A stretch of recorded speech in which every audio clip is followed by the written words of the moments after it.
Well, good afternoon, and I'm a Catholic priest, and I'm going to explain right now why should we attend the Tridentine Latin Mass.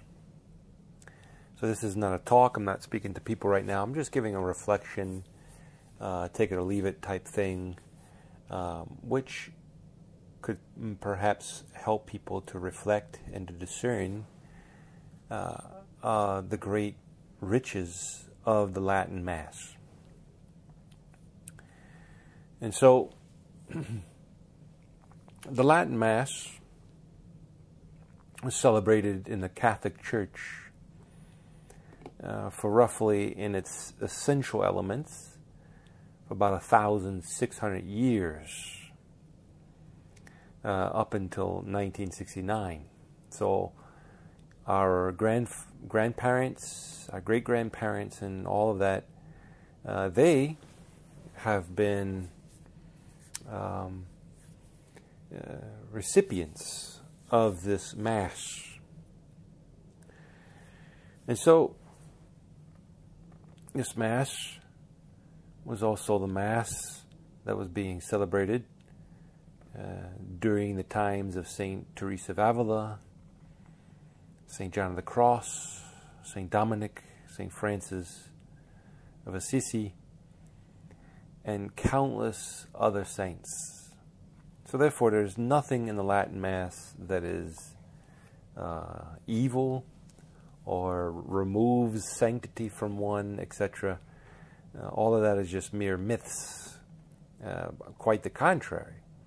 The Latin Mass has produced hundreds and thousands and tens of thousands, hundreds of thousands of saints throughout the ages.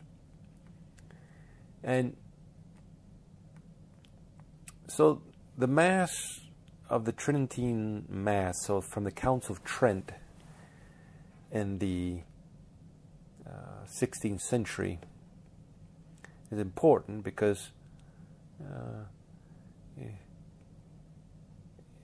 this was not that the Council of Trent made a new Mass, but that the Council of Trent froze the Mass that was celebrated for all the ages within Christian history.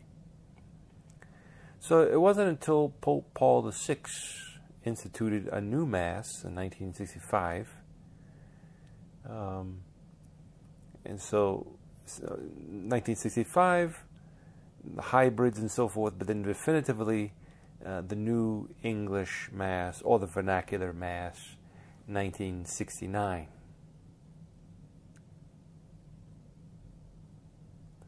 So,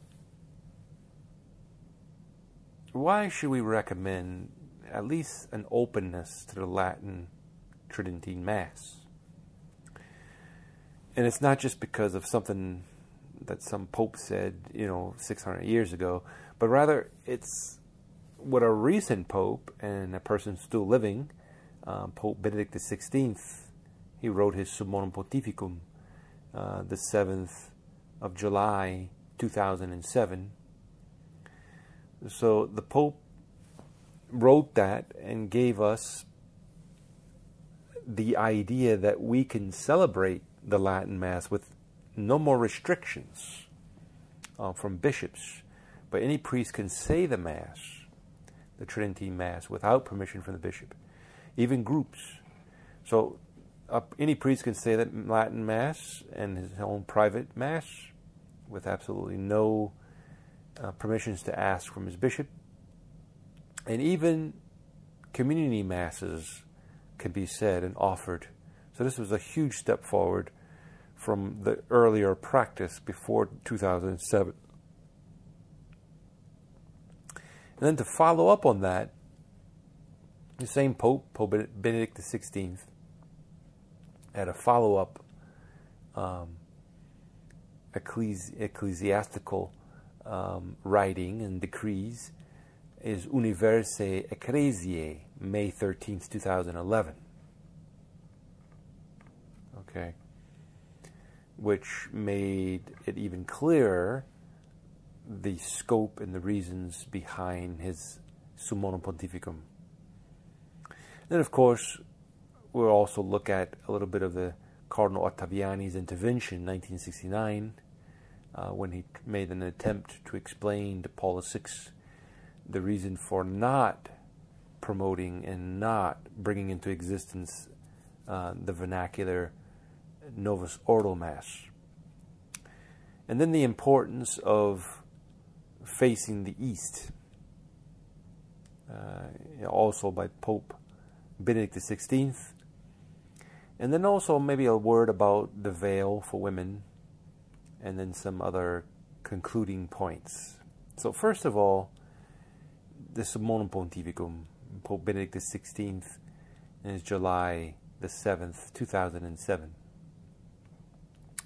So he makes this distinction about the ordinary form and the extraordinary form. So Pope Benedict XVI is talking about the ordinary form because it is the one that is in legislation at this moment, ruling legislation from Paul VI of the vernacular Novus Ordo Mass. And then he says that the extraordinary form is the ritual and the books the liturgical books that were promoted and published by Pope John the 23rd in 1962, which was the last of the Tridentine version of the book, which not much was changed, just very little details were changed from the Council of Trent's publication.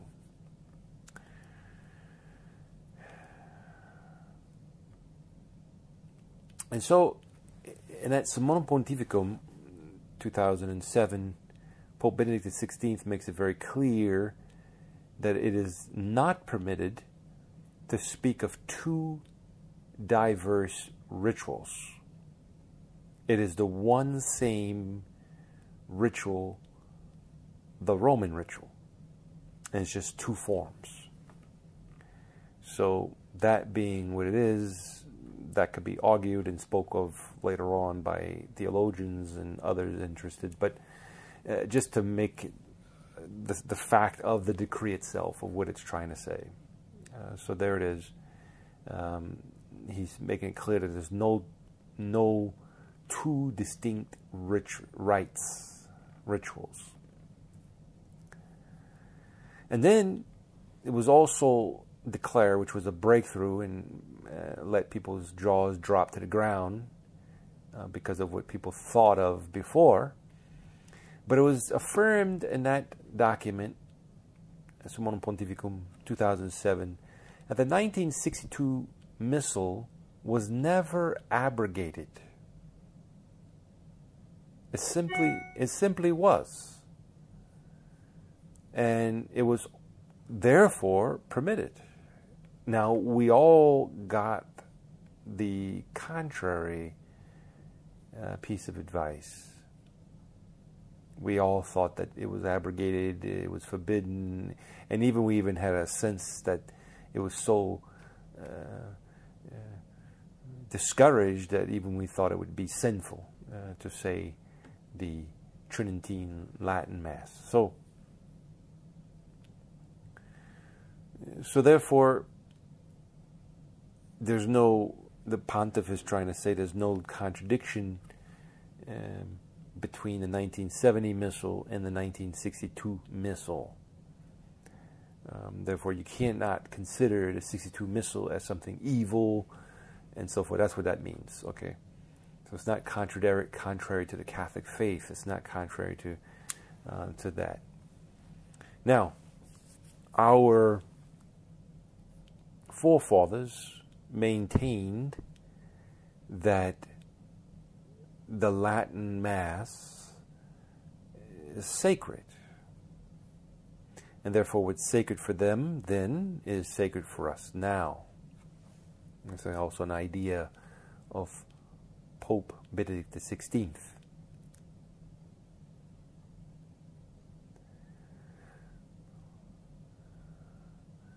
So what was it that the Universe Ecclesiae, so the next document of Pope Benedict XVI, the 8th of April, 2011, what are the points there that were given in that updated document about the Latin Mass? So, 1962 Missal, 1962 Mass is to be considered as a treasure that must not be dispatched of, done away with, but rather, on the contrary, should be preserved. And it is the task of the bishop to assure respect for the 1962 Missal. And then all the seminarians, so therefore all the seminaries, ought to learn Latin and be taught the 1962 Missal. And the reason why the 62 Missal, 1962 Missal is permitted is in order to promote reconciliation in the very heart of the Church. And these are very powerful statements. This is coming from the ordinary magisterium, the Church's decrees with papal authority backing it. So now, next point. What is the intervention from Cardinal Ottaviani? So the 25th of September 1969, 2 months before the publication of Paul VI's Missal, the retired Cardinal Alfredo Ottaviani, who was the second in charge of the Church from the 40s, practically the 40s, until the early 70s, as being in charge of the Santo Officio, or nowadays you would call it the Congregation of the Faith. So,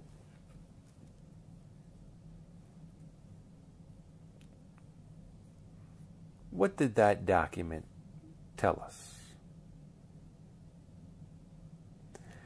It was a published analysis of the situation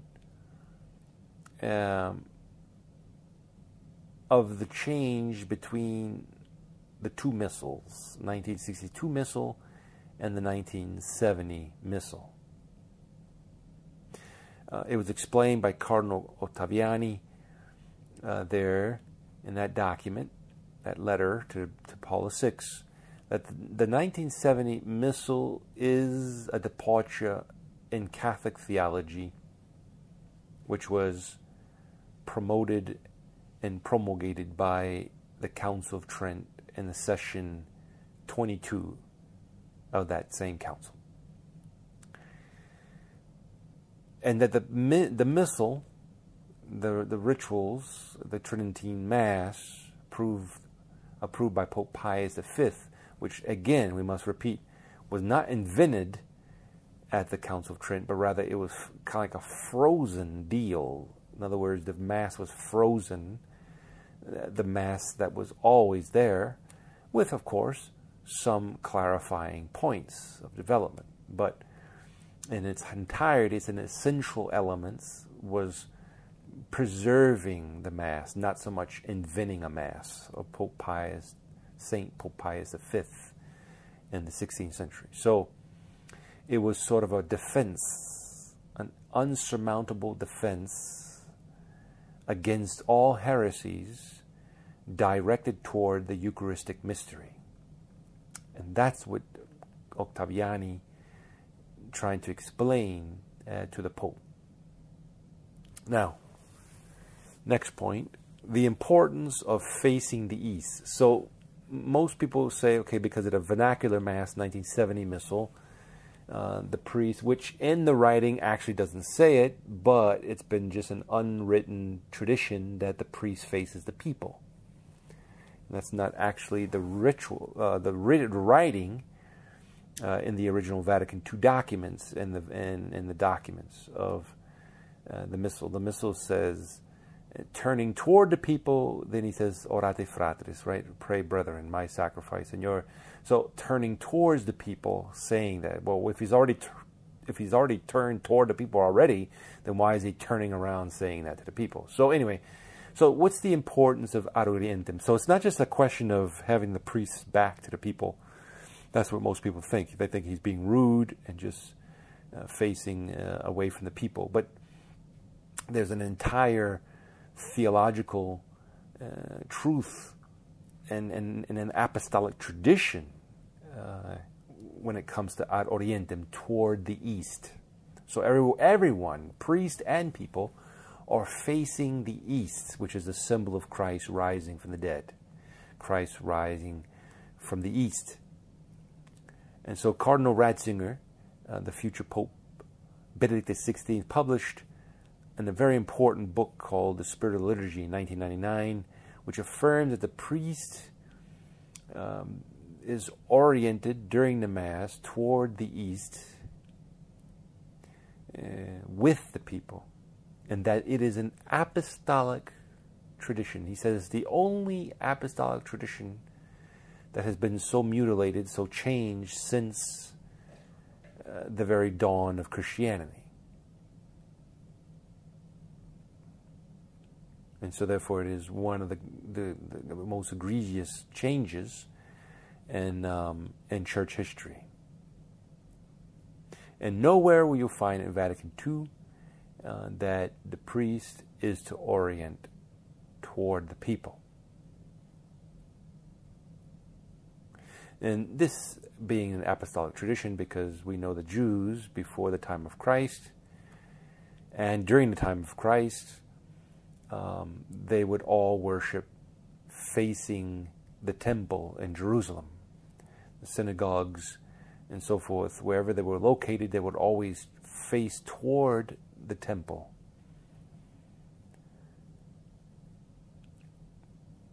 Now, a word about women putting on veils. This also is an apostolic tradition.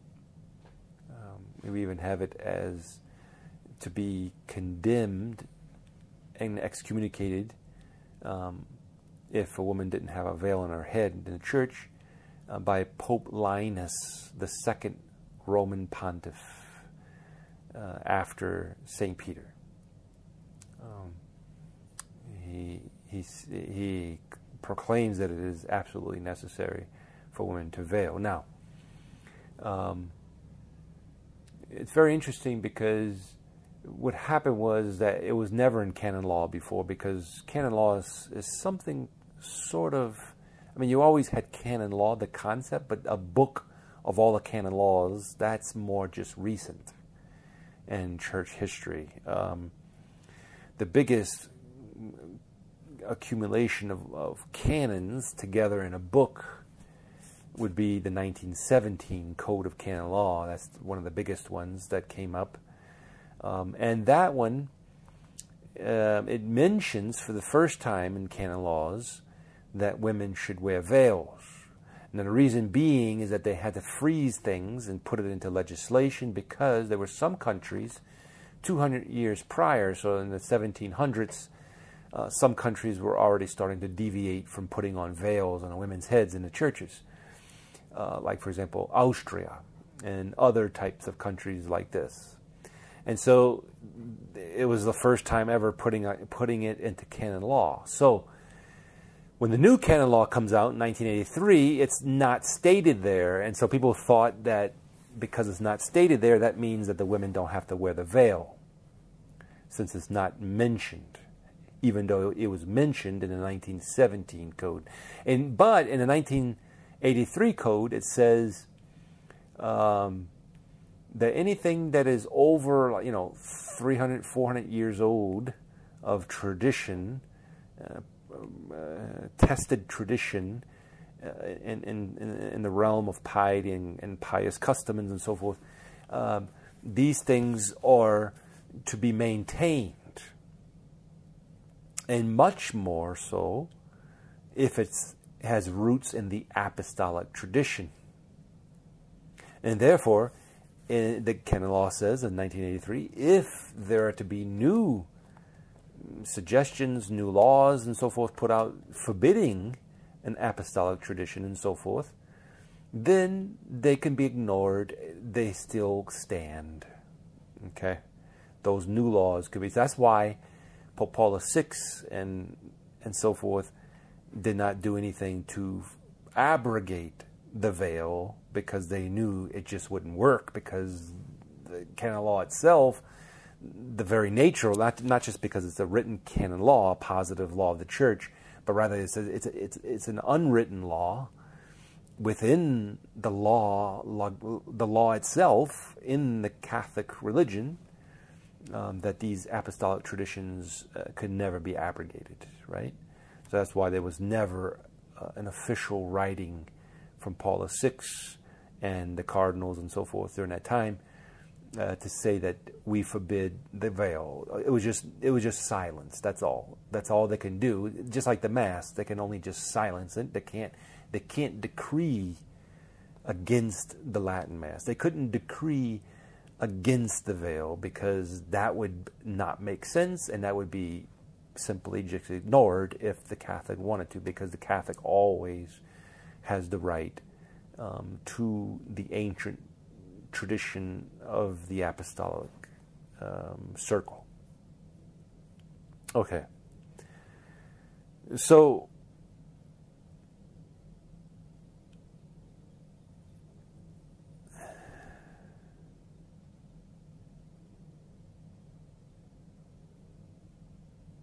we mentioned that already.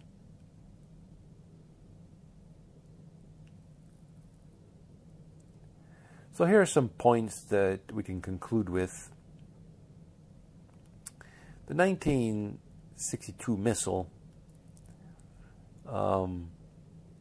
is a Catholic expression.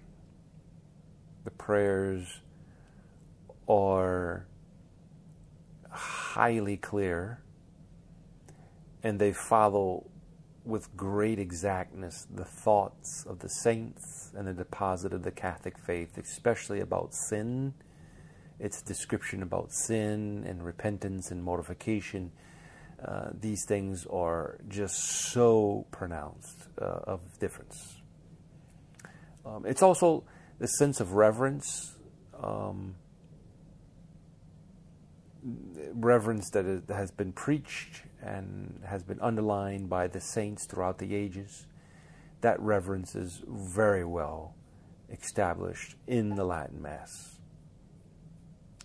For example, only the priest can touch the sacred vessels, the ciboriums, only communion on the tongue. It's forbidden for communion on the hand, receiving communion upon the knees, and so forth. And just the gestures and all these things, like the Cardinal Ottaviani intervention that we spoke about earlier. You see, the way that the Tridentine Mass is, which is in its essential matters existed from the very dawn of the apostolic age, right? But of course, organically developed through the centuries, through the millennium. But a lot of the gestures and so forth are depicting and protecting doctrines and dogmas of the Catholic faith that cannot be changed. For example, the whole doctrine of the Catholic faith about the priesthood and what is the priesthood, and so therefore the priest is doing all the things with all its gestures in a very specific way, which renders the presence of those Catholic doctrines. Right? For example, when a priest raises up the host, and then when he brings the host down, then from that moment until the ablutions of cleaning the chalice toward the end of the Mass, his index and thumb fingers on both hands are joined, because afraid of releasing them so that crumbs can fall off the fingertips, you see. So it's protecting the dogmas of the Catholic faith. So the dogma of the Catholic faith says that Jesus, the Son of God, God himself made flesh, is physically, truly, and really present in the Holy Host. So if that's true, and if that's my God and Creator, then I'm not going to treat him as if he was some sort of, Dorito potato chip or something. No. I treat him like my God and Savior. So the priest is very careful, very reverent, very, very, very conscious about particles, about little specks, because even St. Thomas Aquinas sustains, and it got into the Council of Trent, it's a dogma of the Catholic faith, that even in one single crumb is found the body, blood, soul, and divinity of Christ entirely in that one crumb. So that one crumb, so we don't have to run around trying to get the chalice. So because many Catholics think that if they don't get the chalice, then they're not receiving the blood of Christ. But that's not accurate. If we receive the host, we're also receiving the blood, and so on it goes. And you know, there's just a lot of grace in the Latin Mass, where there is also a lot of grace in the new Mass, because they're both the Mass. But it's abundantly evident that in the Latin Mass, since there are so many more gestures, blessings, movements, details that are omitted in the new Mass, so just the fact that you're repeating, for example, the sign of the cross over the gifts, making the sign of the crosses on oneself, or doing the sign of the cross over the objects on the altar, and so forth, every time you're doing this, you're getting a special actual grace, a small actual grace. There's the same thing with the altar boys. The altar boys, they do a lot more service, a lot more things. They do a lot more things inside the old Latin Mass. So the altar boys are getting more graces because they're doing more things. There's more movements. There's more, you know, they have to respond to the priest's prayers and so forth. So they're doing a lot more things. So every time someone's doing something, especially the priest, then there's more graces. And then the whole silence, the whole reverence could be an occasion of receiving many more graces, many more actual graces. And it's not just a question of running around doing something, like what the laity think. So the laity thinks if they read, then that means they get more graces. Not necessarily.